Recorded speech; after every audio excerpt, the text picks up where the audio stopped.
سلام خانم. سلام. یه وقت بوتاکس میخواستم خانم برای فردا. داریم وقت؟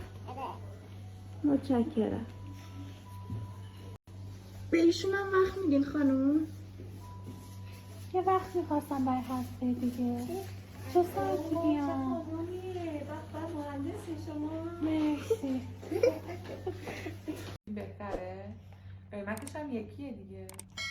از این به بعد توت باشه مامانم دعوا به کردی. مامانت بگو تون بیاد من دعواش نکنم.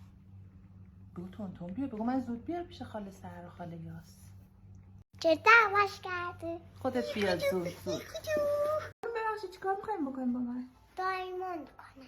خواهی دایمون کنیم؟ بفرمایید در خدمتتون هستیم خانم. جدی روشن کرد. آمپول بزنیم یا نه؟ پول بزنش. نزنیم آمپول گندو. گندو میشه من کنارت وایسم خاله سهر ازمون عکس بگیره؟